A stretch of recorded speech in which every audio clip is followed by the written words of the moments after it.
उधर आसमां से किसी ने पुकारा, कहा बादलों से जुड़ो। इधर से जमीन ने किया एक इशारा, उड़ो और ऊंचे उड़ो। इरादों की टोली लिए साथ में, उजाले रचाने चले, न देश बनाने चले।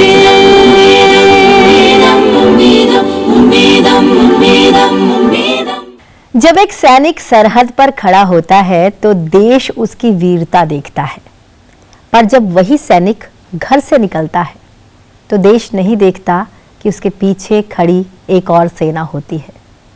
वो सेना है इंतजार की, त्याग की और अदम्य साहस की।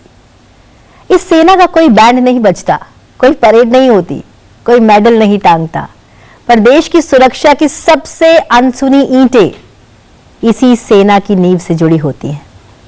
आज अपना आसमां में हम मिल रहे हैं उन महिलाओं से जिनके जीवन ने हमें यह सिखाया कि देश सेवा सिर्फ वर्दी में नहीं होती बल्कि चरित्र में होती है।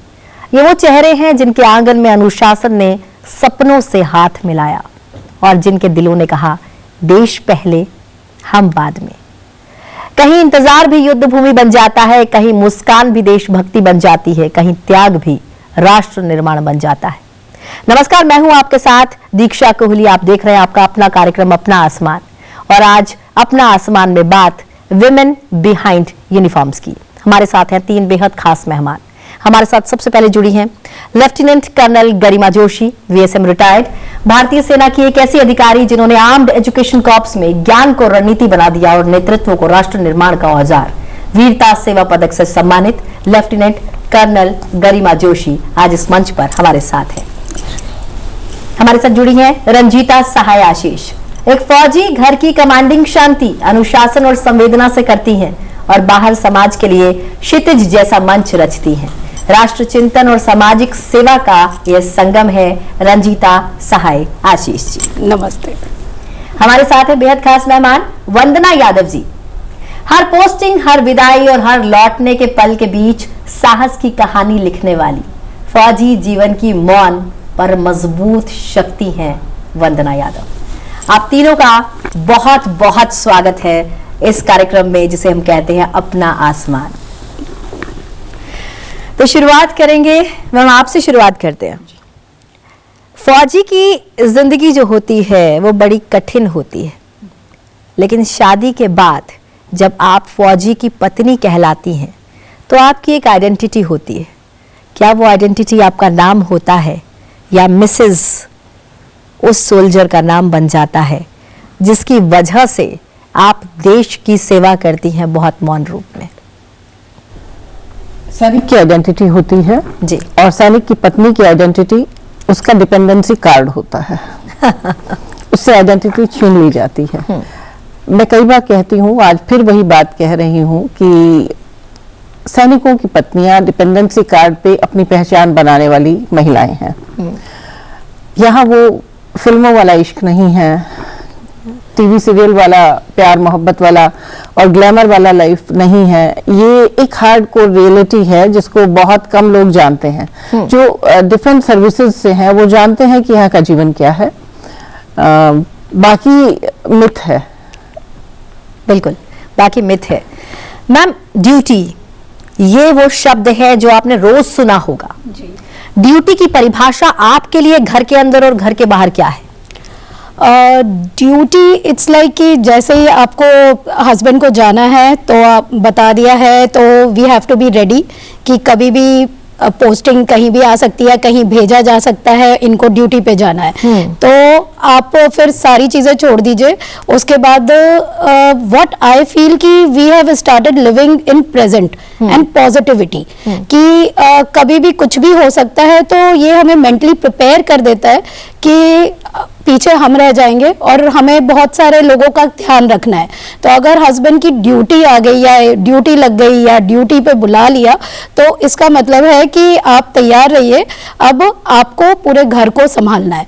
तो आई फील कि मुझे ये सिखाया है ये वर्ड ने कि ड्यूटी हस्बैंड की बाहर लगती है, बॉर्डर पे जाता है, तो घर में ड्यूटी मेरी लग जाती है कि मुझे अब परिवार देखना है, मुझे सबको देखना है। और हस्बैंड बोलते हैं ना कि आप लड़ाई भी नहीं कर सकते क्योंकि हस्बैंड तो है नहीं, वो तो ड्यूटी पे चला गया है, तो वो प्रिविलेज भी नहीं है लड़ने का। फिर हम एक्शन में आते हैं कि अच्छा बच्चों को देखना है, स्कूल देखना है, सास ससुर को देखना है। तो आई फील कि ये डेफिनेशन, ये वर्ड ही बहुत इंपॉर्टेंट है। बिल्कुल। मैम, शादी के बाद आपको सिर्फ एक साथी नहीं मिला, एक फोर्स मल्टीप्लायर मिला। तो ये तो डबल फोर्स हो गई। आपकी जिंदगी कैसी रही, कैसी वो शुरुआत थी?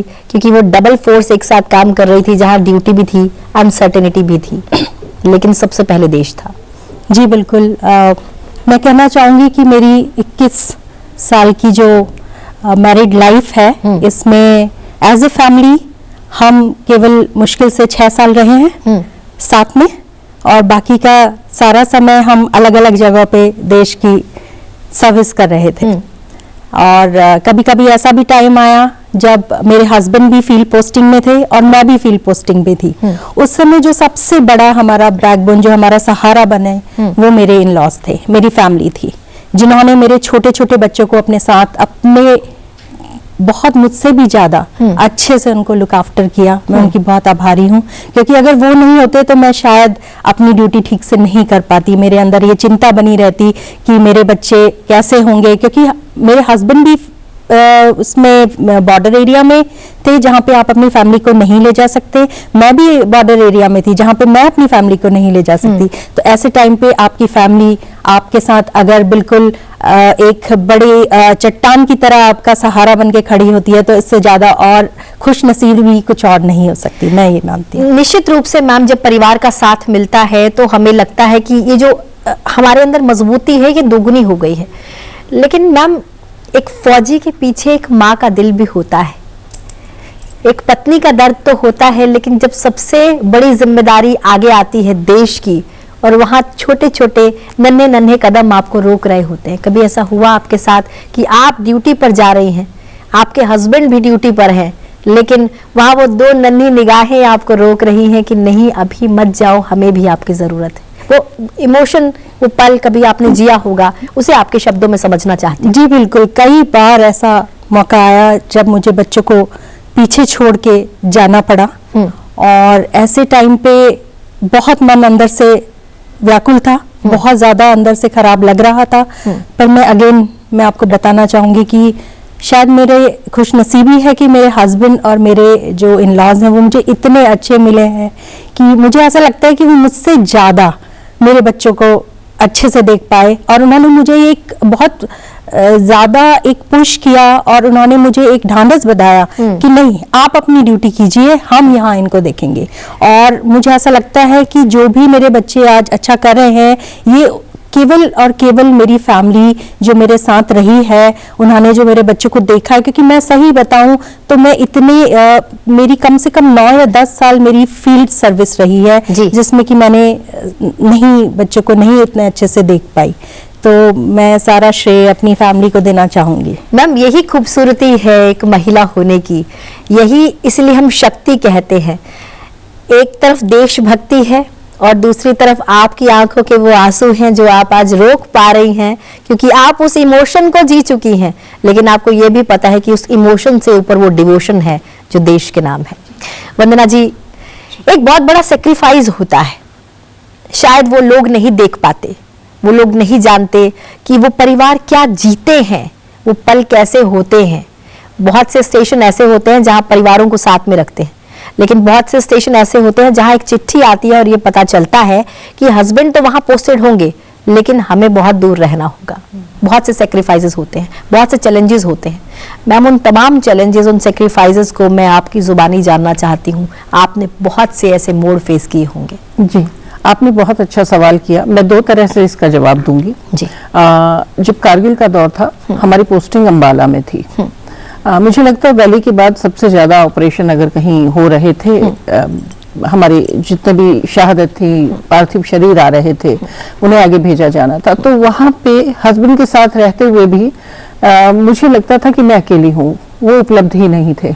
बच्चे मेरे बहुत छोटे थे, एक तो गोदी में थी और एक फर्स्ट या LKG में थी, बड़ी बिटिया, और हर वक्त हम भी ड्यूटी पे रहते थे। यही हुआ ऑपरेशन पराक्रम के दौरान भी। पर जो अभी आपने पूछा उसमें मैं बताऊं कि मेरे हस्बैंड की एक के बाद एक लगातार फील्ड पोस्टिंग रही, फील्ड यानी बॉर्डर पे। मेरी बिटिया 11th करके 12th में आई थी और पापा की पोस्टिंग फील्ड में आ गई और बिटिया ने ग्रेजुएशन कंप्लीट किया और विदेश चली गई, और उसके बाद पापा की पोस्टिंग वापस हमारे साथ आई। तो जब वो बड़ी हो रही थी तो पापा के साथ की कोई यादें नहीं है उसके पास, क्योंकि पहले वो लगातार बिजी रहते थे और फिर वो फील्ड चले गए। उससे ज्यादा तो नानी दादी आके रह जाती थी। पापा बिल्कुल इतने से अवेलेबल होते थे क्योंकि वो जहां जहां थे वहां फोन नहीं लगते थे।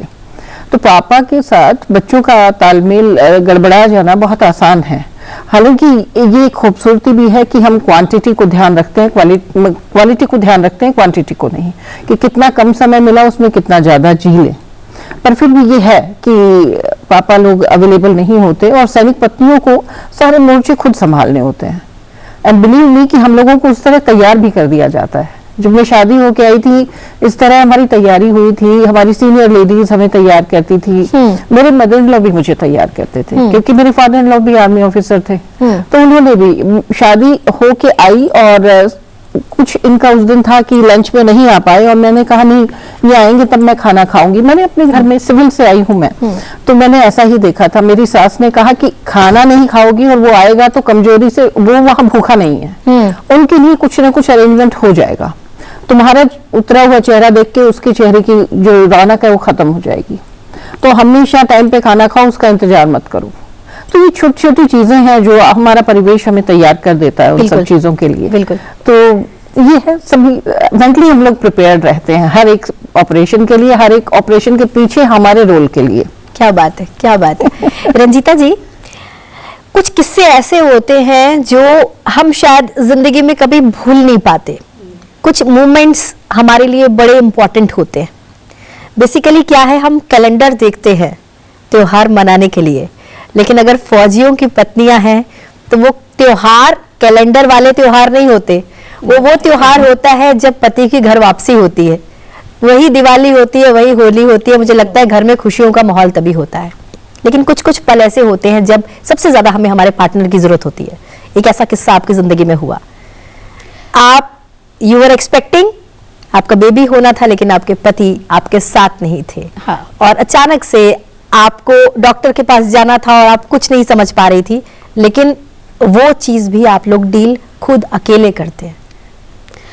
एक्चुअली वही मैं बोलना चाहती हूँ कि जैसे फौजियों को तो ट्रेनिंग मिलती है ना, they are prepared to be hard, to be strict, और हमें नहीं मिलती है training.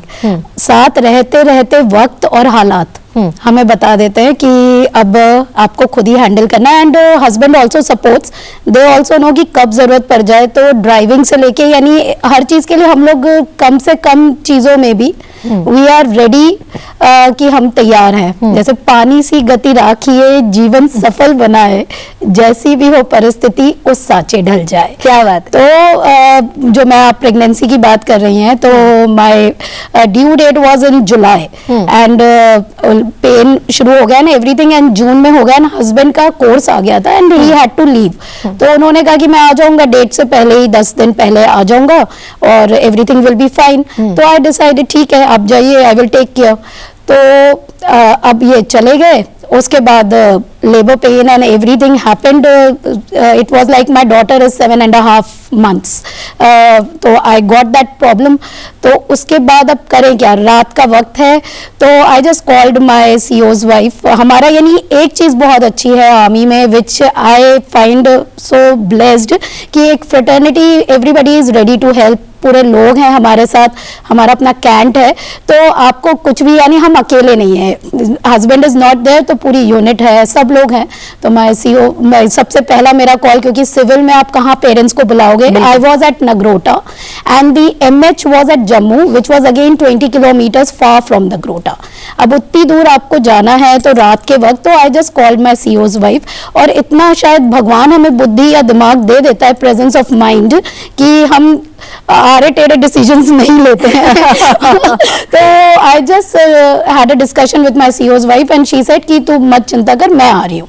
She came and then लेके गए वो, फिर वो MH again it was 20-25 kilometres फार, वहाँ गए तो डॉक्टर वाज लाइक कि आप इतनी दूर यानी इतनी रात में, तो अब मैंने कहा इट्स इमरजेंसी। तो फिर मेरी डॉटर हो गई, अगले ही दिन they did the caesarean and मेरे हस्बैंड को फिर कॉल गया, तो ही केम आफ्टर 3 days। तब तक आई हैड अ डॉटर, सब कुछ हो गया उसके बाद, जिसे कहते हैं ना, तो अब आके आप शक्ल देखिए and all the things I handled myself, तो the unit was there, the people were there. तो एक चीज तो ये है कि वो मोमेंट कि ठीक है, तो they are no grievances and no एक दूसरे के लिए इल फीलिंग नहीं, बिकॉज ही वॉज ऑल्सो कोई इंटेंशनली नहीं गए थे, he was there doing the duty. So I feel कि हम स्ट्रांग हो जाते हैं। तो बिल्कुल वो जो अंदर की जो पावर है, विल पावर, वो इतनी स्ट्रांग हो जाती है कि हम ये भी समझने को तैयार हो जाते हैं कि जो हमारे पार्टनर हैं वो देश के लिए डेडिकेटेड होकर ड्यूटी कर रहे हैं, वो देश के लिए वो कैसे आगे छोड़ के, गर्व भी है, और शायद वही चीज हमें आगे तक लेके जाता है और रहने को मजबूर करता है। वरना आप हर दिन की जो हम आजकल सुनते हैं किस्से हस्बैंड वाइफ की लड़ाइयों के, इसके वो भी टाइम नहीं है पहले। It's like we have to handle. तो एक कहीं ना कहीं मैम एक खूबसूरती भी है इस रिश्ते की, कि ये जो इंतजार है, ये इंतजार इतना खूबसूरत हो जाता है कि बस वो जो जिंदगी है वो आधी इंतजार में निकलती है, और जब आने का पल आता है तो मुझे लगता है कि वही आपके लिए गर्व की अनुभूति के पल के साथ साथ एक पर्व भी होता है अपने आप में। देश के लिए जो होता है ना, तो आप जैसा इन्होंने बताया ना, इट्स नॉट इजी। तो जो भी अगर शादी भी कर रहे हैं तो वो लेडीज भी वो चीज को, वी ऑल्सो फील कि we are proud of our country, our husband is working for it, तो हम लोग साथ में खड़े हैं, यानी ये जज्बा ही अलग है। बिल्कुल ये जज्बा बिल्कुल, हाँ, ये रूप से हम देश के हम हाँ, तो वो हम इस रूप में हम देश के लिए समर्पित हैं कि हमारे हस्बैंड ठीक से, यानी आप वहां देखो हम यहाँ देखते हैं, the warriors behind the warriors. जी बिल्कुल बिल्कुल। कि मेरी शोल्डर की सर्जरी होनी थी, हस्बैंड के पास शायद 1 हफ्ते की छुट्टी बची हुई थी, वो आए और फिर मैं यहाँ बेस हॉस्पिटल में एडमिट थी, और ये टेस्ट वेस्ट होने में और उतना लग गया। उन्होंने कहा कि परसों आपकी सर्जरी है, आज आप एडमिट हो जाइए। और कल शाम को जब हस्बैंड मिलने के लिए आए कि नेक्स्ट डे मॉर्निंग मेरी सर्जरी होनी थी, तो डॉक्टर्स की पूरी टीम आई और उन्होंने कहा सर हम कल नहीं कर सकते मैडम की सर्जरी, क्योंकि वैली में कुछ कैजुअलिटीज हो गई हैं और वहाँ पे कुछ घायल सोल्जर्स भी हैं, उन्हें लेके आ रहे हैं, तो फर्स्ट प्रेफरेंस उनको है। मैम की या तो इट डिपेंड्स कि हम परसों करें या उसके बाद करेंगे। मेरे हस्बैंड ने मुझे बोला, बिकॉज फौजी कहाँ कमजोर पड़ता है, शायद अपने परिवार के लिए। मेरे हस्बैंड ने बोला कि मेरी छुट्टियां खत्म हो गई हैं, मुझे तो मेरी सर्जरी के बाद, मतलब अगर मैं 12-1 बजे तक होश में आ जाती तो इनको 5 बजे जाना था, एंड ये असम में कहीं थे। तो इन्होंने मेरी तरफ देख के कहा मेरी छुट्टियां खत्म हो गई हैं, मैं CEO से बात करता हूँ, कमांडेंट से बात करता हूँ। मैंने बोला नहीं, छुट्टियां खत्म हो गई हैं तो जाओ, यहाँ तो काम डॉक्टर का है, आपका तो काम भी नहीं है, और आप रहोगी तो घर पे बच्चों को टेंशन रहेगी कि पापा के लिए प्रॉपर खाना होना चाहिए, बच्चे कैसे भी काम चला लेंगे। और हस्बैंड को भेजा, 3rd डे जब ये गए हैं, मैं उसी टाइम मेरे को ऑपरेशन थिएटर में लेके गए थे और इधर इनका बाय एयर इन्होंने फ्लाई किया था। तो ये आदत हो जाती है, and it's a beautiful life. हम लोग एक दूसरे को बहुत सपोर्ट करते हैं। जब मुझे डिस्चार्ज मिला, मुझे अपने घर जाना था, तो मेरी बिटिया आई और मेरी एक फ्रेंड आई, मेरे नेबर, वो मुझे अपनी गाड़ी में लेके मेरे घर गए। मतलब मैम यही सबसे खूबसूरती है कि बेसिकली एक आर्मी पर्सनल की जो फैमिली है वो दूसरे आर्मी पर्सनल की फैमिली के साथ है। लगता ही नहीं कि कौन किसका परिवार है, लेकिन इतना पता चलता है कि ये जो भारत के जो फौजी हैं इनका परिवार एक है। एक्चुअली मैम ये जो पूरा देश है, ये आपका परिवार कब बन जाता है ये पता ही नहीं चलता, क्योंकि everyone is standing there for you. Garima ji, बहुत सी ट्रांसफर्स ऐसी होती हैं जो साथ होती हैं, लेकिन जब दोनों ही ड्यूटी ऑफिसर्स हो और दोनों ही अलग अलग जगह ड्यूटी कर रहे हो, तो कभी कभी ऐसा होता है कि कांटेक्ट बहुत टाइम के बाद होता है, लेकिन कभी कभी कुछ डिफिकल्टीज अकेले डील करनी होती है, तब बहुत ज़्यादा ज़रूरत होती है एक पार्टनर की। तब लगता है कि काश वो साथ होते तो बहुत अच्छा होता।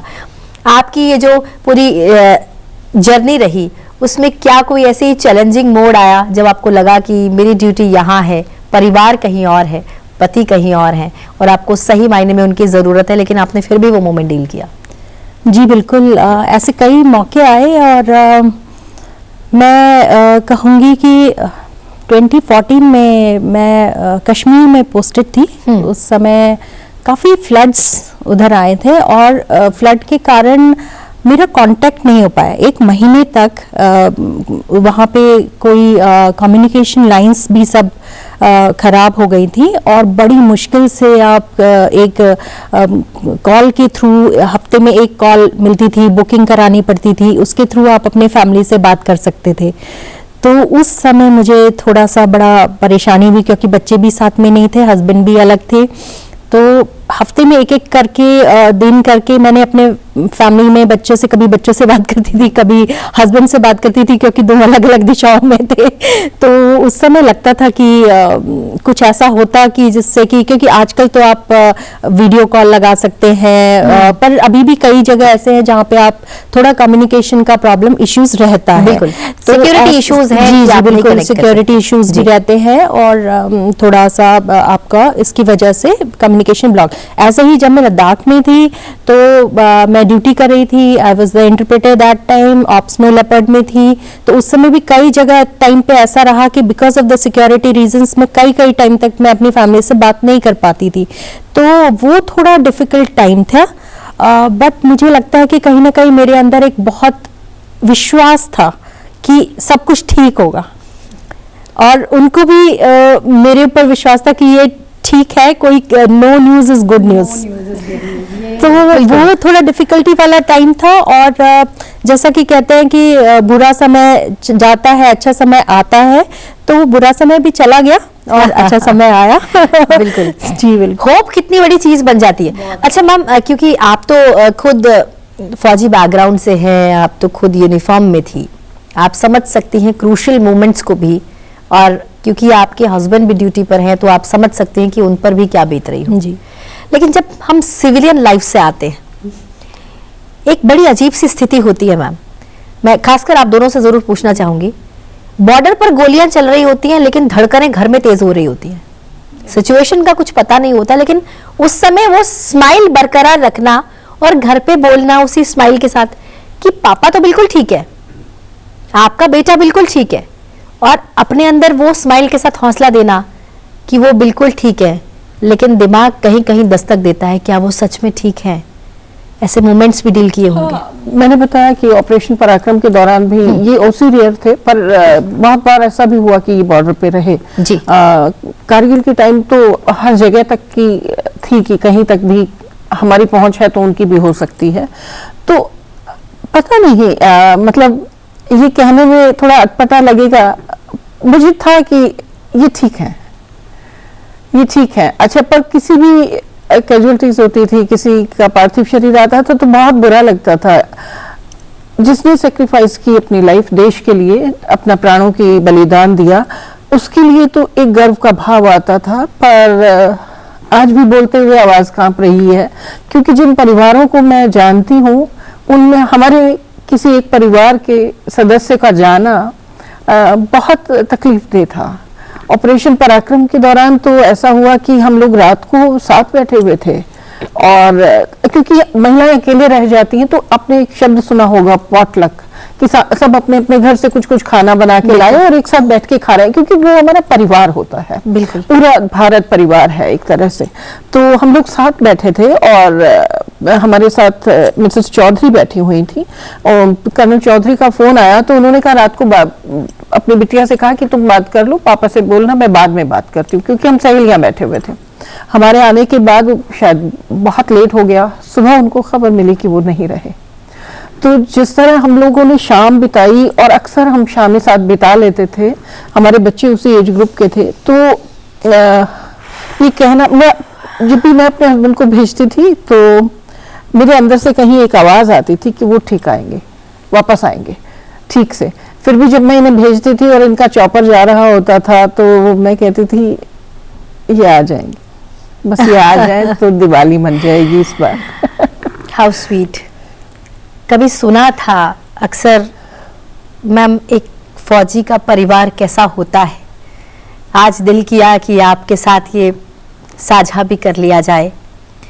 एक छोटे से बच्चे से किसी ने पूछा कि तुम्हें तिरंगे में कितने रंग दिखाई देते हैं, सबने 3 कहा, एक ने 4 कहा कि चक्र का भी तो रंग होता है, लेकिन एक बच्चा अपनी बात पर अडिग रहा।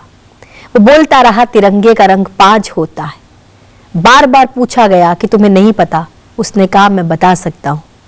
शायद 5 समझाते हुए उस बच्चे की आंखों में आंसू थे और गर्व का आभास भी, क्योंकि वो बच्चा ये कहना चाह रहा था कि केसरिया, सफेद, हरा और चक्र का रंग नीला, इसके अलावा मैंने वो लाल रंग भी देखा है जब मेरे पिताजी घर वापस आए थे तिरंगे में लिपटे, तो वो लाल रंग मेरे पिताजी की कुर्बानी का रंग था और वो शहादत का रंग जो मैं नहीं भूल पाया।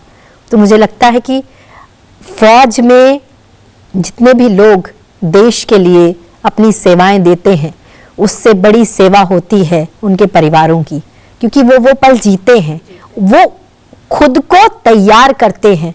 वो जो अलविदा है वो आसान नहीं होती। जब घर के दरवाजे के बाहर हम गुड बाय बोलते हैं तो उस गुड बाय के साथ इस बात का एहसास होता है कि या तो हंसते हुए आएंगे, नहीं तो हंसते हुए तिरंगे में लाए जाएंगे। वो जो गर्व का एहसास होता है उसे डील करना बहुत मुश्किल होता है, बहुत चैलेंजिंग होता है।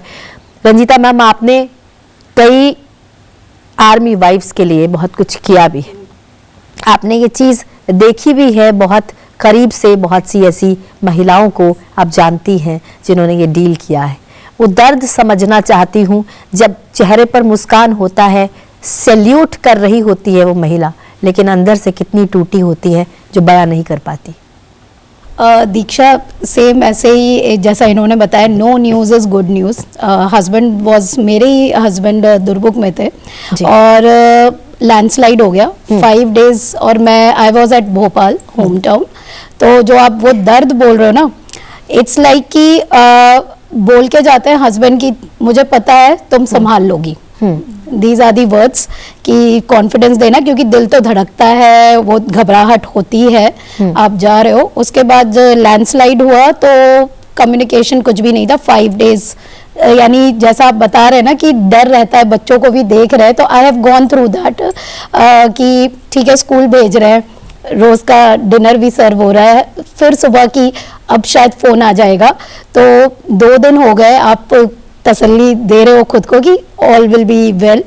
तीसरा दिन हो गया, चौथा दिन हो गया, and it was like 5 days and nothing is happening. कुछ पता ही नहीं चल रहा है, किसी का फोन ही नहीं लग रहा, किसी के कुछ भी नहीं हो पा रहा है। And suddenly on 7th day, और वो बस कट रहा है, टाइम निकल रहा है कि होप, जस्ट एक शब्द है होप कि ऑल विल बी वेल। तभी हस्बैंड का सुबह सुबह 5 o'clock फोन आया, एंड वो फोन आया, आई जस्ट रन, नींद ही नहीं आ रही। यानी वही जो आप अभी बोल रहे हो, 3 दिन, 4 दिन, 5 दिन, उसके बाद आप रेस्टलेस होने लगते हो। आप कितना, आप खुद को भी दिलासा टूटने लगती है कि सही में कुछ है नहीं है, यकीन अपनी तरफ। फोन आया, आई जस्ट रन, और उसके बाद जस्ट आवाज सुनी तो जितने देवी देवताओं के आपको नाम पता है, यानी इट्स लाइक कि आप सभी तर जाते हो कि आवाज आ गई तो क्या हो गया, नहीं कुछ हो जाता। आई जस्ट आज, तो उधर से हंसते हुए आवाज आ रही है कि कुछ हो जाता तो तुम्हें मीडिया से पता चल जाता है, no news is good news. अगर नहीं हुआ, यानी 7 डेज तुम्हें कोई न्यूज नहीं आई है, तो ये आप समझ के चलो कि मैं ठीक हूँ। तो since from civil background I have come, तो ये मेरा फर्स्ट एक्सपीरियंस था। और उसके बाद जैसा आपने बोला, मेरी फ्रेंड, यानी obviously I have a friend, और हमने सामने सामने हमने बर्थडे सेलिब्रेट किए, एंड देन फिर न्यूज़ में जब आप देखते हो, एंड साथ उसकी बेटी एंड मेरी बेटी वर इन सेम क्लास, रोज़ का मिलना है, रोज़ की बातें हो रही हैं, तो ये टॉपिक तो हम कभी डिस्कस ही नहीं करते कि व्हाट विल हैपन। एब्सोल्युटली, हाँ, कि हमेशा we think about positive future और सब चीज़। एंड फिर हमारी पोस्टिंग अलग अलग हो गई, and when I saw her, TV पे ही देखा मैंने, एंड द शॉक, एंड हम लोग बहुत दूर हैं, बात भी नहीं हो पा रही है, बट टीवी पे देखने के बाद ही एवरीथिंग इज कमिंग, और वो जो तकलीफ होती है एक फैमिली की, एंड आई मस्ट से कि हम लोग शायद, हमें भगवानी जो आप शक्ति बोल रहे हैं, तो शायद हम ही वो शक्ति का रूप है। आई सॉ दैट लेडी, वो I called her and she was going through, यानी वो अपने बैंक के सारी चीज़ें करवा रही थी कि रंजीता कौन देखेगा, I have to be strong. तो इस बोल्डली आप हस्बैंड के जाने के 3-4 दिन बाद, जैसे हम देखते हैं कि लोग बेहोश हो जाते हैं, लॉस्ट हो जाते हैं, और यहाँ पे सेल्फ अवेयरनेस आप बोल लीजिए, या आगे की जिंदगी के बारे में परिवार सोचना। देखना है, आपको देखना है, आपको आगे देखना, आपको खुद के बारे में भी सोचना है, आपको सारी चीजें हैंडल करनी है। तो वो इतनी एक्टिव, और वो बैंक सारे वो सब काम कर रही है, एंड आई वाज लाइक कि दिस वाज इंस्पिरेशन। बैठी नहीं थक के कि बस खाना छोड़ दें और वो कर दें, बिकॉज बेटी है छोटी, बच्चे हैं, परिवार है, तो इतनी बोल्डनेस, इतनी स्ट्रांग, और वो भी we are not in the camera, है ना, हम लोग की कोई लाइफ ऐसा नहीं है कि हम कैमरे पे आके काम कर रहे हैं।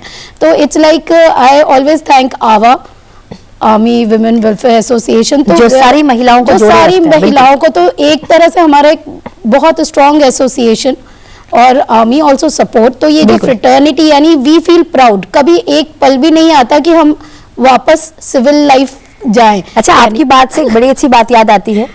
एक महिला जो कि एक डिफेंस ऑफिसर की माताजी थी, उन्होंने एक बार एक बात कही थी कि हम एक बेटे को जन्म देते हैं और 100 बेटों के समान एक ऐसे बेटे को ब्याह कर लेकर आते हैं, जो अगर हमारा बेटा ना रहे तो वो इस घर का बेटा बन जाती है, और कैसे वो परिवार को संभाल लेती है ये हमें भी समझ नहीं आती है।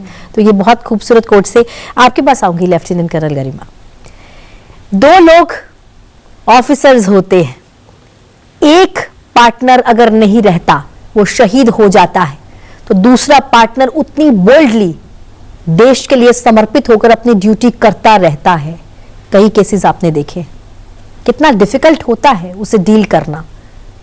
बहुत बहुत बहुत डिफ़िकल्ट होता है, क्योंकि आप जिसके साथ आप सोचते हैं कि पूरी ज़िंदगी बिताएंगे, कुछ अच्छे लम्हे होंगे, कुछ मेमोरीज बनाएंगे, पर अचानक से अगर वो बीच में छोड़ जाता है तो लाइफ कभी कभी बहुत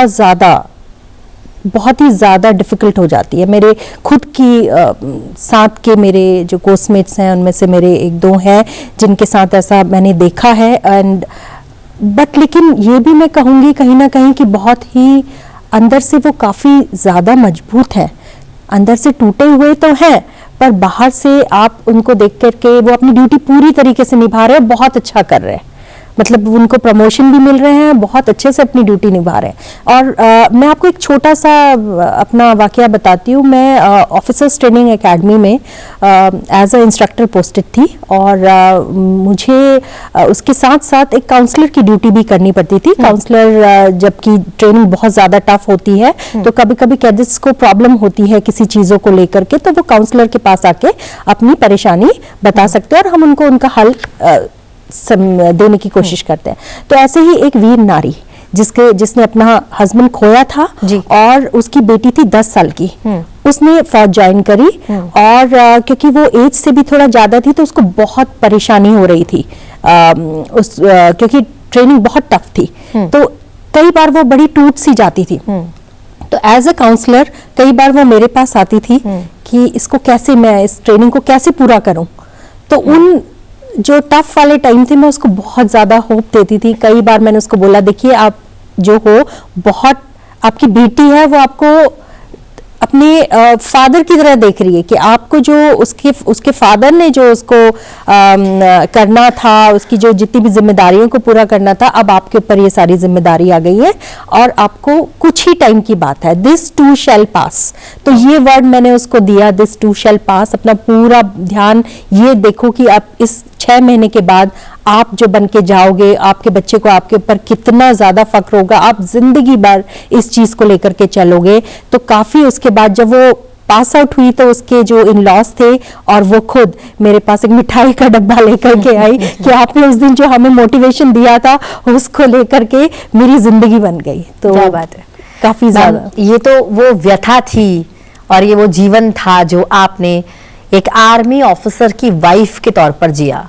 लेकिन सबसे खास बात और सबसे खूबसूरत बात एक आर्मी ऑफिसर की वाइफ के जीवन की ये होती है कि वो सिर्फ एक ऑफिसर की वाइफ की आइडेंटिटी के रूप में नहीं रहती, वो अपनी एक आइडेंटिटी खुद बनाती है, समाज के लिए एक ऐसी आइडेंटिटी बना देती है कि समाज जिंदगी भर उसका ऋणी हो जाता है।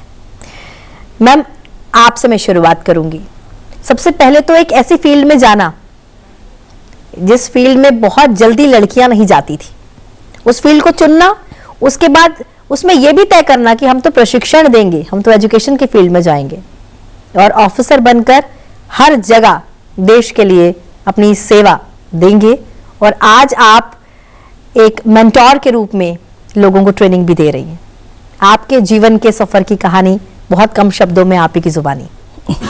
जी, मैं कहना चाहूँगी, मैं एक बहुत ही हम्बल बैकग्राउंड से आती हूँ। मेरे दोनों पेरेंट्स प्रोफेसर्स हैं यूनिवर्सिटी में जी। और जैसा कि मेरे पिताजी चाहते थे कि मैं प्रशिक्षण के ही क्षेत्र में आगे जाऊं, पर मुझे कुछ थोड़ा डिफरेंट करना था, तो डिफरेंट भी करें और प्रशिक्षण के क्षेत्र में ही जाए।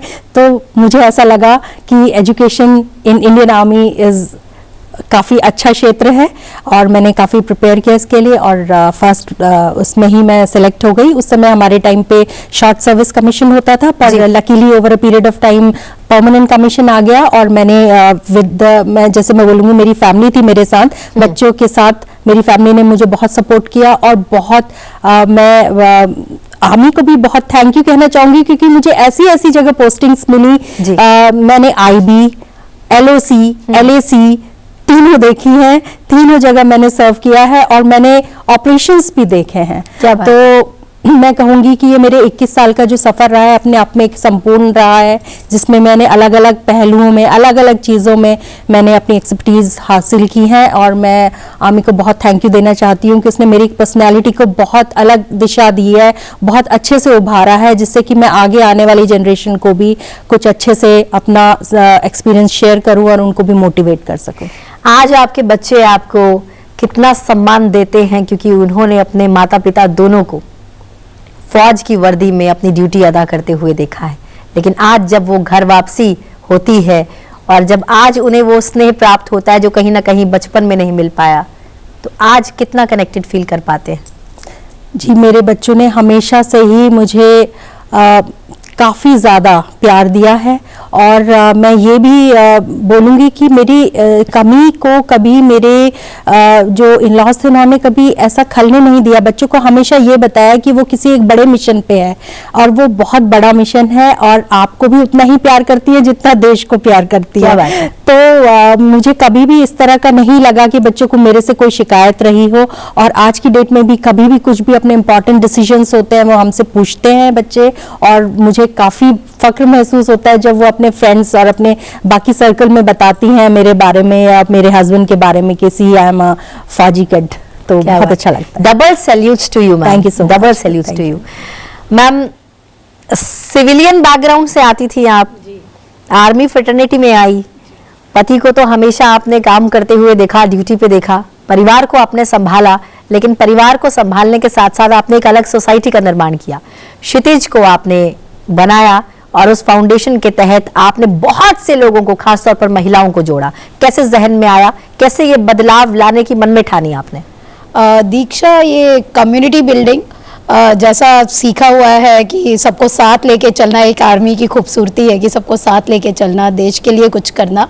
तो कुछ लग रहा था, जैसे मैं हिंदी काफ़ी बोलती हूँ, हिंदी कवियत्री हूँ, तो आई वॉज फाइंडिंग कि हम लोग की पर्सनालिटी इन्हांस हो जाती है आर्मी में रह के। अलग अलग जगह, अलग अलग वेशभूषा, यानी बोलते हैं ना डिफरेंट प्लेसेस में जो पोस्टिंग होती है, तो नई नई चीज़ें, नए नए लोगों से मिलके ना हम लोग, आई फील कि बहुत हम लोग एनरिच हो जाते हैं। तो वो चीज़ I wanted to share with the people, with the community, क्योंकि जब मैं सिविल में जब वापस मैं अपने घर जाऊँ या कोई एक पर्टिकुलर अपने ससुराल जाऊँ, तो एक लिमिटेड सोच है, एक संकुचित मानसिकता बोल लो या एक कि हम वहीं पे हैं और हमें बस वहीं का पता है। तो आई फील कि जब आप दुनिया देखते हो तो आप बहुत कुछ सीखते हो और दिमाग खुलता है। तो बस इसी सोच के साथ और बेसिकली बडिंग पोएट्स को लेके मैंने काम किया है, और महिलाओं में कि वो लोग लिखती हैं पर लेकर अपनी चीज़ें लाती नहीं है अपनी कविताओं को, वो शायद कॉन्फिडेंस नहीं होता है कि बाहर आप अपनी कविताएं आके बोलें पढ़ें। तो आई फेल्ट कि क्यों ना एक community so that everybody is free to speak वो लेकर आए। और 2 टायर 3 टायर सिटीज की महिलाओं के साथ ये ज्यादा प्रॉब्लम है कि घर में ही जो बोलते हैं ना गृहिणियां, वो उसी में रह जाती हैं कि बच्चे हैं, हस्बैंड सुबह आ रहा है, हस्बैंड जा रहा है, हमारे बोलते हैं ना कि बहुत कुछ दे वांट और वो कर नहीं पा रही हैं। तो वो एक कॉन्फिडेंस लाना कि आप जिसे कहते हैं कि आगे आइए, अपना खुद के लिए भी सोचिए, थोड़ा सा अपने लिए भी समय निकालिए। तो बोलते हैं ना कि उस घर के पचड़ों से भी निकलिए, दुनिया उसके अलावा भी है। तो क्योंकि आप दिन से रात तक बस वही बातें होती हैं जो मैं बात जब मुझसे महिलाएं करती हैं कि मेरी सास ने बोल दिया या मेरे हस्बैंड से लड़ाई हो गई, और हम लोग ऐसे हैं कि हस्बैंड की बोलते ना कि मिलता भी नहीं है कि लड़े हम। तो फॉर दैट आई फेल्ट कि अगर दिमाग अगर खुला रखें, हम अपने डाइवर्ट करें अपने थॉट्स को, तो शायद एक अच्छी सोच के साथ अपने ध्येय और एक लक्ष्य की ओर उनको मोटिवेट करके आप जो अगर आप लिख रहे हो तो उसको आगे तक लेकर आओ, बुक लाओ। तो उस तरह क्षितिज का निर्माण हुआ और फिर इन सब के लिए काम करना शुरू हुआ। क्या बात है वंदना जी, अगेन वही एक सिविलियन फैमिली से आर्मी के परिवार में आप आती हैं ब्याह कर, और उसके बाद आप तमाम जो पल हैं उनको जीती हैं, बहुत सी चीज़ें आप महसूस करती हैं, और उनको आप सिर्फ महसूस नहीं करती, फिर उनको आप शब्दों के माध्यम से रच देती हैं।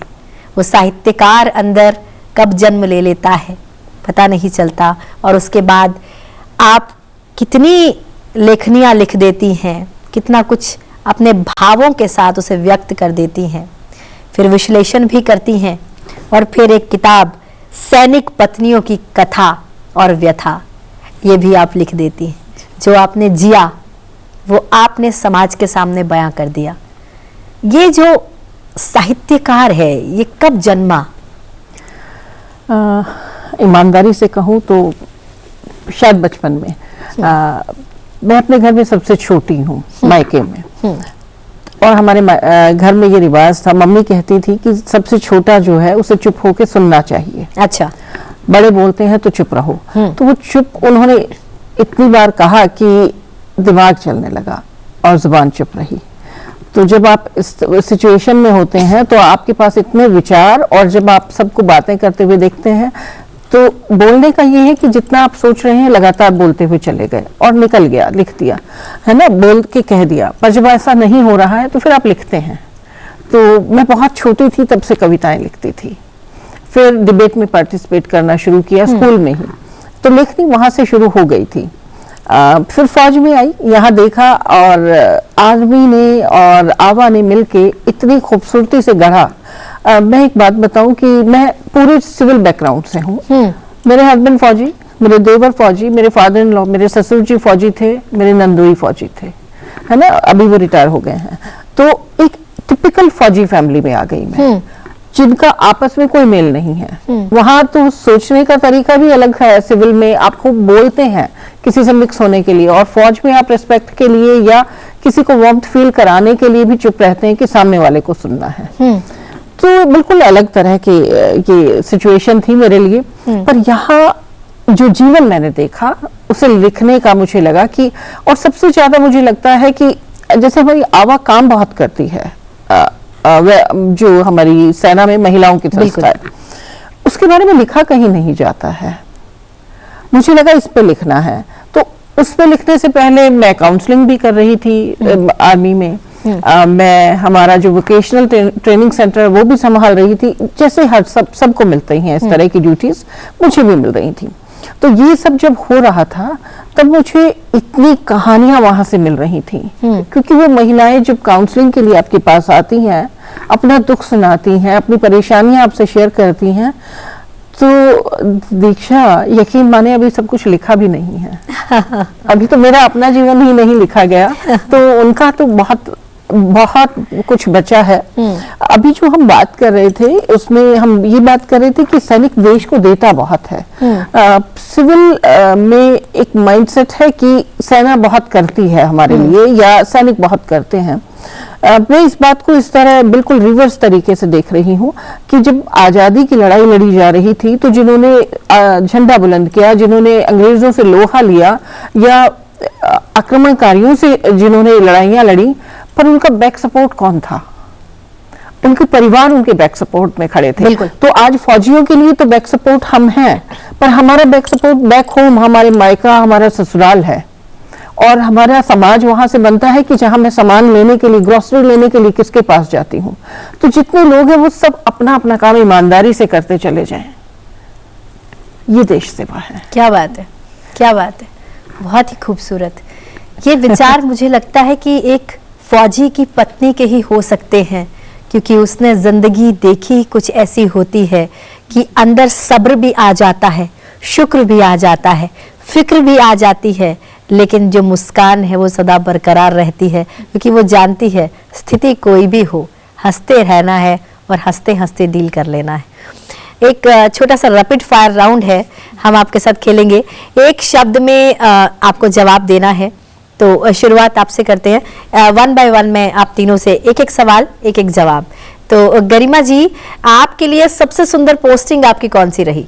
जी, मेरे लिए सबसे सुंदर पोस्टिंग लद्दाख। घर का मतलब आपके लिए क्या है रंजीता जी? शांति। यूनिफॉर्म के क्या मायने हैं आपके लिए? सल्यूट। How sweet. मैम, सही मायने में सेक्रीफाइस का मतलब क्या है? To let go of your precious thing. सबसे ज्यादा जो आपकी प्रेशियस चीज है वो आपसे छूट जाए, वो ही सेक्रीफाइस है। मैम, होप या फेथ, इसके सही मायने आपके लिए क्या है? Both together. होप, फेथ से होप आता है, आई फील। तो फेथ रखना बहुत ज़रूरी है, एंड होप पे आई फील कि एवरी डे दुनिया ही टिकी हुई है। तो बिल्कुल, ये मुझे लगता है आपके पास आना बहुत ज़रूरी था। इंतज़ार के सही मायने क्या होते हैं? इंतजार की अपनी अलग खुशी है। वो जो दर्द है, वो जो बिछोह है, उसका अलग आनंद है, क्योंकि लगातार हम हर रोज मिलते हैं, तो उस मिलन में वो खुशी नहीं है जब तक कि बिछड़े ना। बिछड़ने के बाद का मिलन ही सुख देता है हर एक रिश्ते में। क्या बात। तो वो जो इंतजार हस्बैंड के जाने का, वापस आने का होता था, इसी तरह जब मैं बाहर चली जाती हूँ मुझे अपने घर लौटने का होता है। क्या बात। तो ये इंतजार आई वुड से कि शायद मैरिज को फ्रेश भी रखता है। आई फील कि आप इंतजार करते हो, फिर यू रीस्टार्ट, फिर अगेन, तो that keeps the fire on. और एक मजेदार बात मैं बता दूं कि जैसे मैंने देखा है आजकल के युवा बहुत समय साथ बिता लेते हैं, शादी से पहले वो एक दूसरे को बहुत जानते हैं। हमारे यहाँ पार्टीज में एक गेम होता है, और लगभग हर स्टेशन पे हर साल एक बार हम ये गेम खेल लेते हैं कि आपकी वाइफ का फेवरेट कलर क्या है। सब गलत लिखते हैं, सबको गड़बड़ याद रहता है, आपकी वाइफ ने आज क्या पहना, और सब मुड़ के देखते हैं मेरी वाइफ कहाँ है। तो फौज में क्योंकि हमें समय एक दूसरे के साथ बिताने को नहीं मिलता, तो वो साथ समय बिताने की ललक। क्या बात है। That's the beautiful relationship. क्या बात है। Ma'am, strength means for you family. क्या बात है। अब एक सवाल आप तीनों से। मैम, हाल ही में भारत ने एक बहुत बड़े ऑपरेशन का जवाब दिया, ऑपरेशन सिंदूर जी। एक महिला के लिए सिंदूर के क्या मायने हैं वो आप सब समझते हैं, चाहे वो ऑफिसर हो या वो सिविलियन हो। हमारे लिए पूरी उम्र उस सिंदूर का क्या महत्व होता है ये हर महिला जानती है। भारत ने जिस तरह से बेबाकी के साथ ऑपरेशन सिंदूर के माध्यम से जवाब दिया, आप उसे कैसे देखती? जी, मैं ये देखना चाहती हूँ, इस तरह से बताना चाहती हूँ कि जो भारत है आज विश्व पटल में अपनी भूमिका उसकी बढ़ती ही जा रही है, उसकी जिस तरह से ग्रोथ हो रही है, आप चाहे उसको आप डिप्लोमेसी में देखिए या आप और अपने सशक्तिकरण जो आप अपना इंडिजनाइजेशन में देख लीजिए, या आपको जो वेपन जो तकनीक है जो हमारी जो हमारा जो डिफेंस सेक्टर है काफी ग्रोथ कर रहा है। तो मुझे ऐसा लगता है कि भारत भी अपने को अपना अमेरिका, रशिया, चाइना, इसके बाद भारत का ही नाम है। तो ये काफ़ी स्ट्रांग अपनी पोजीशन रख रहा है पूरे विश्व पटल पे। बिल्कुल, नारी शक्ति का सबसे बड़ा योगदान रहा, नारी शक्ति ने बेबाकी के साथ जवाब दिया। कैसे देखती हैं आप? मुझे ऐसा लगता है कि हम लोग तो शुरू से ही देख रहे हैं विमेन लेडी ऑफिसर्स को और इन सबको। आज सिविल क्राउड आप बोल लीजिए या पूरे देश ने देख लिया कि they are able to take decision, they are able to execute. तो और फौज ऐसी जगह है जहाँ पे दोनों ही मिलके काम कर रहे हैं, यानी कहीं पे ये नहीं आ रहा कि आप कमज़ोर हो तो आप ये करो, वो बोथ आर एक्टिवली पार्टिसिपेटिंग। तो आई फील कि नारी शक्ति यानी अब समाज यानी ज़माने के सामने आ गई है, पूरे भारत ने उसको सल्यूट कर दिया है और लोग जान रहे हैं कि लोग अपनी बेटियों के लिए अब एग्जाम्पल देना शुरू कर चुके हैं, क्योंकि अब आ गए, सब सामने आ गए। निश्चित रूप से एक सेना वो जो बॉर्डर पर लड़ती है, एक सेना वो जो घर पर रहकर उस बॉर्डर पर लड़ने वाले का सपोर्ट करती है, यानी कि नारी शक्ति। लेकिन आज नारी शक्ति हर रोल अदा कर रही है, यूनिफॉर्म का रोल भी अदा कर रही है और बेबाकी से जवाब दे रही है दुश्मन को। कैसे देखती हैं यहाँ पे से? बहुत प्राउड फील होता है। नाम नहीं लेना चाहूंगी, पर ऑपरेशन सिंदूर में जिन महिला सोल्जर्स ने, मैं इस तरह की पुस्तकों पे काम कर रही हूँ, सीरीज है एक, तो मैंने जब उन महिला सैनिकों से संपर्क किया तो उन्होंने कहा कि मैम चाहे एक मंजी मतलब पेड़ के नीचे एक मंजी पे हमने रात बिताई, पर हम सुबह का इंतजार कर रहे थे कि हमें कब ऑर्डर मिले और कब हम अटैक करें। क्या बात है। और बेबाकी से हमने, कहते कि उस लड़की ने मुझे बताया कि मैम न्यूज में तो उतना आया नहीं जितना हमने किया है। बिल्कुल। तो ये चीज मुझे बहुत गर्व से भर देती है। मेरे दादाजी का सपना था कि मैं एक सोल्जर बनूं। उस समय जब मेरी शादी हुई तब तक भारतीय सेना में लड़कियां नहीं आई थी, मेरी शादी के बाद आई। तो वो जो सपना मेरे भीतर था, जो अधूरा कहीं रह गया था, मैं इन बच्चियों में देखती हूँ कि वो सपना पूरा हो रहा है। But ma'am, you are still a warrior behind a warrior. Yes, we are all proud of you. Thank you. बिल्कुल मैम, बिल्कुल अंतिम पड़ाव पर आ गए हैं हम कहते हैं जिंदगी बहुत खूबसूरत है, बहुत रंगीन है जी। ब्लैक एंड व्हाइट जिंदगी को रंगीन बनाती है महिलाएं, चाहे वो किसी भी रूप में बनाए, एक माँ के रूप में, एक पत्नी के, एक बहन के, एक दोस्त के रूप में भी वो रंग भर देती हैं खुशियों के। ये जिंदगी आपके लिए क्या है? एक छोटा सा संदेश इस जिंदगी के नाम उन तमाम दर्शकों के लिए जो आपको आज सुन रहे हैं। मेरा सभी दर्शकों से, स्पेशली उन बच्चियों से और उन महिलाओं से ये संदेश है कि सपने देखिए और बड़े सपने देखिए, और उन सपनों को पाने के लिए अपना भरसक डिवोशन और डेडिकेशन लगाइए। और कोई भी चीज़ आपसे, आपके पास, मतलब कहते हैं ना कि जो अपनी पूरी कायनात आपके पीछे लग जाती है आपको वो सपना आपका पूरा होने के लिए। और फैमिली बहुत ज़रूरी है, और फैमिली से भी ज़्यादा ज़रूरी है आप अपने आप को लुक आफ्टर कीजिए। Please look after yourself, your health, your fitness, your mental health as well and your happiness. क्योंकि अगर आप खुश हो तो आपका परिवार खुश है, और परिवार खुश है तो देश खुश है। क्या तो ये मैं देना चाहूंगी संदेश। बहुत बहुत शुक्रिया। रंजीता जी, आपके लिए जिंदगी खूबसूरत है, जिंदगी का नाम एक संदेश। फर्क सिर्फ जज्बे का था, तुमसे जिंदगी खेल गई और मैं जिंदगी से। क्या बात। तो हमेशा जुनूनी रहिए, किसी चीज़ को पाना है तो उसके लिए तत्पर रहिए, और आपको समय मिलेगा, जैसा गरिमा जी ने बोला कि अपने पर भी ख्याल रखिए, क्योंकि एक सशक्त नारी जो है वो पहले खुद का ख्याल रखना बहुत ज़रूरी है, तब आप पूरे परिवार का ख्याल रखते हैं। और खुद की खुशियाँ जो होती हैं ना, कि किसी के मोहताज नहीं होनी चाहिए। तो आई फील कि पूरे देश में जितनी लड़कियां हैं सब अपने बोलते हैं ना, अपने सपनों को पूरा करने के लिए जुनूनी बनो, और बस खुश रहो। खुश रहना बहुत जरूरी है, किसी पे डिपेंडेंट नहीं हो कि आपको कोई आके खुश करेगा। अपनी खुशियों की चाबी खुद के पास रखिए। क्या बात है जी। वंदना मैम। देखिए, हालात जैसे भी हों उन्हें बदलना आपको आना चाहिए। उंगलियों की लोग कहते हैं कि हथेलियों में रेखाएं होती हैं। मैं कहती हूँ हथेलियों से पहले भगवान ने या ईश्वर ने या प्रकृति ने हमें उंगलियां दी हैं। यानी यदि हम मेहनत करें तो हमारे हाथों में ही वो ताकत है कि वो किस्मत को बदल दे। कभी भी हालात के सामने घुटने ना टेकें, ईमानदार रहिए, खूब मेहनत कीजिए और ये देश आपका है। यदि आपको लगता है कि यहाँ के हालात ठीक नहीं है तो ये देश ठीक करना आपकी जिम्मेदारी है। क्या बात है। इसे अपने रहने लायक बनाइए और कभी भी ये मत सोचिए कि यहाँ से निकल के वहां सेट हो जाऊंगी या वहां रहने लगूंगा उस देश में। नहीं, यही हमारी धरती है, यहीं पे हमें रहना है। क्या बात है, इसको रहने योग्य बनाएंगे। क्या बात है।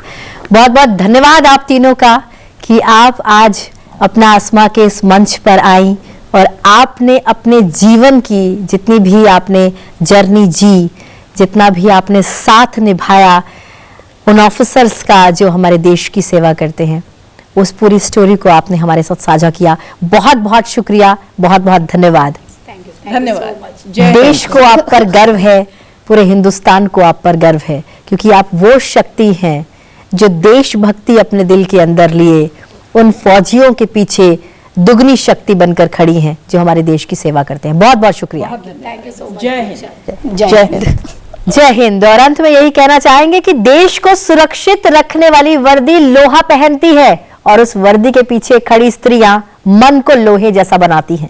इनकी कहानियां ये साबित करती हैं कि राष्ट्र रक्षा सिर्फ रणभूमि में नहीं, परिवारों के भीतर भी लड़ी जाती है और जीती भी जाती है। किसी ने ज्ञान से सजाया है देश को तो किसी ने समाज को आकार दिया है। किसी ने इंतजार को त्याग में बदलकर देशभक्ति की परिभाषा बदल दी है। यही तो हैं वो वॉरियर्स जो रियल हीरोज के पीछे डबल वॉरियर बनकर खड़ी रहती है। और यही है अपना आसमान, जहां हर स्त्री के सपनों को सलामी दी जाती है, क्योंकि ये जो भारत है, भारत की हर बेटी बहुत मजबूत है, स्ट्रांग है और हमारे भारत की शान है। इसी बात के साथ अभी के लिए दीजिए इजाजत। बने रहिए संसद टीवी के साथ। नमस्कार, जय हिंद, जय भारत। उधर आसमां से किसी ने पुकारा, कहा बादलों से जुड़ो। इधर से जमीन ने किया एक इशारा, उड़ो और ऊंचे उड़ो। इरादों की टोली लिए साथ में उजाले रचाने चले, न देश बनाने चले।